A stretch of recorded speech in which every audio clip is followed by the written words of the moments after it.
All right, the president might be setting his sights once again on AT&T and CNN. Charlie Gasparino, the latest on that. Hey, hey, you know, this is like there are various flashpoints in the relationship between CNN, which AT&T owns CNN. Right. And there's various flashpoints between the Trump administration, sort of dysfunctional relationship between the two parties. This is maybe one of them, and I'm picking this up from it's outside advisors to Trump who say that the president's inside advisors and even himself, they're really annoyed that AT&T apparently turned over, not apparently, there's been some press on this, turned over without giving a heads up all the phone records of Rudy Giuliani, Trump's lawyer who's involved in the Ukraine mess, to the congressional committees that are obviously investigating this and, you know, for impeachment. They wanted, and Rudy's been public about this. He, you know, if they would have given him a heads up, he could have like tied it up in court. Instead, they just gave over the phone records. So AT&T explain why it did that? That it had to, or? It got a subpoena. Okay. Now, if they told Rudy, listen, we got a subpoena for your phone records, and we're going to hand them over, theoretically, and I think this is what would have happened, they would have tied it up in court. They would have, like, you know, gone to another court to prevent it from happening.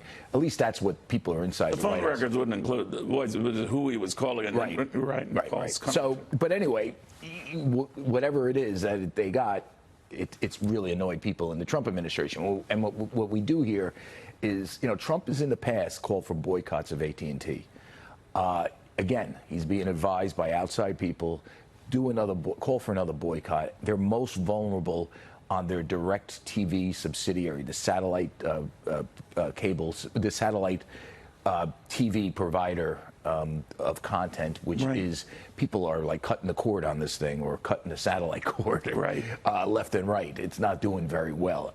And there were rumors that was considering selling it. They were thinking never went anywhere, right? Well, they were thinking of doing it. I know they've been approached by outside parties, but what I do know now is that that is where people are saying, if you want to get at AT&T, if you want to screw with them from a business standpoint, go at DirecTV. Call for a boycott, as you have in the past. Trump has done this in the past, and right now DirecTV is pretty vulnerable.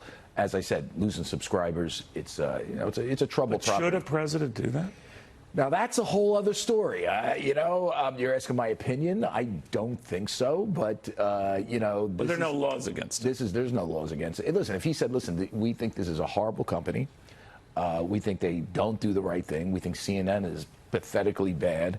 I think all my supporters should boycott it. I don't think there's a law against it. I mean, it's horrible to do that. I mean, you know, to take it out on the company where do you think and this the is shareholders and employees. Right.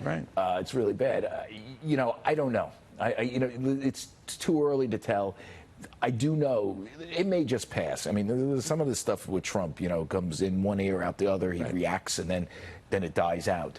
This might just pass because he's got bigger fish to fry. But it's clearly percolating behind the scenes. I know this because I spoke with people yesterday and today about it. It's clearly in the ether of the White House about how do we, do we go after them?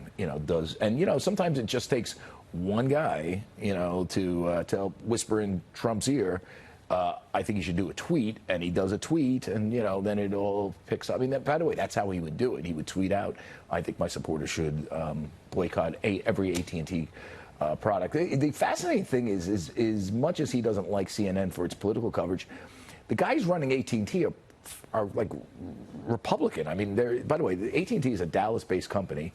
Right. I have a lot of sources in Dallas. Randall Stephenson, John Stankey, those guys are not exactly flaming liberals. And Stephenson just announced he's staying on a little bit longer. Yeah, I mean, that's the whole thing. He'll probably have to step down as part of this whole activist investor thing. Remember, Trump tweeted about the activist investor, too. Yes. But he also has to respond to Amazon, Jeff Bezos claiming that they were sort of forced out of a military deal that went to Microsoft, a cloud deal. I'm just wondering whether there's dots you can connect here.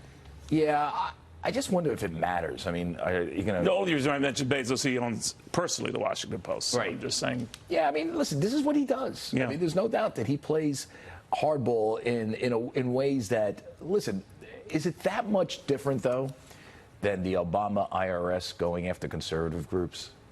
Yeah, very different. It's different, but it's still using the office as a sort of hammer against political opponents, real or perceived. So, I mean, that's what the does that hit the stock? Or the stock's been under pressure regardless, right? If he called for a boycott and it had some real teeth, it could hit the AT&T stock, particularly on DirecTV, because that's a troubled property. If they lost many more subscribers than they're losing now, if there was an uptick in that.